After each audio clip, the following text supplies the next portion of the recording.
আজকে খুবই আশ্চর্যজনক একটা জিনিস দেখাবো। সেটা হলো গুগলের দ্বারা তৈরি করা ভয়েস টাইপিং। কিন্তু একটা জিনিস আমার জানা নাই যে এখানে দাড়ি কমা কিভাবে অ্যাড করব। আমি যখন কথা বলবো ফাঁকে ফাঁকে আমার তো কথা থামবে, তখন আমি কি করব? প্রশ্নবোধক চিহ্ন কিভাবে দিব জানি না। কেউ জানা থাকলে আমাকে একটু জানান। আজকে খুবই আশ্চর্যজনক একটা জিনিস দেখাবো, সেটা হলো গুগলের দ্বারা তৈরি করা ভয়েস টাইপিং। কিন্তু একটা জিনিস আমার জানা নাই, যেখানে দাড়ি কমা কিভাবে অ্যাড করব। আমি যখন কথা বলবো ফাঁকে ফাঁকে আমার তো কত থামবে, তখন আমি কি করব? প্রশ্নবোধক চিহ্ন কিভাবে দিব জানি না, কেউ জানা থাকলে আমাকে একটু জানাইন।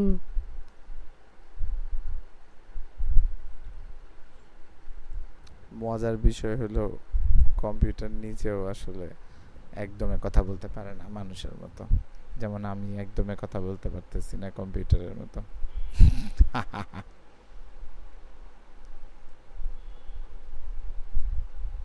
মজার বিষয় হলো কম্পিউটারের নিজেও আসলে একদমে কথা বলতে পারে না মানুষের মতো, যেমন আমি একদমে কথা বলতে পারতেছি না কম্পিউটারের মতো।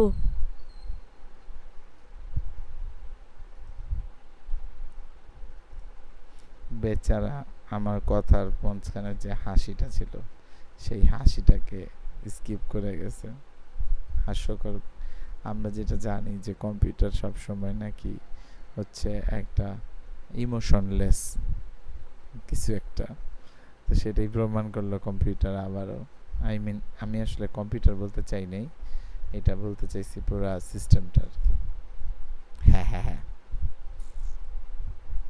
বেচারা আমার কথার কোন সাইনা যে হাসিটা ছিল সেই হাসিটাকে স্কিপ করে গেছে। হাস্যকর। আমরা যেটা জানি যে কম্পিউটার সব সময় নাকি হচ্ছে একটা ইমোশনলেস কিছু একটা, তো সেটাই প্রমাণ করলো কম্পিউটার আবারও। আমি আসলে কম্পিউটার বলতে চাই নাই, এটা বলতে চাইছি পুরা সিস্টেম।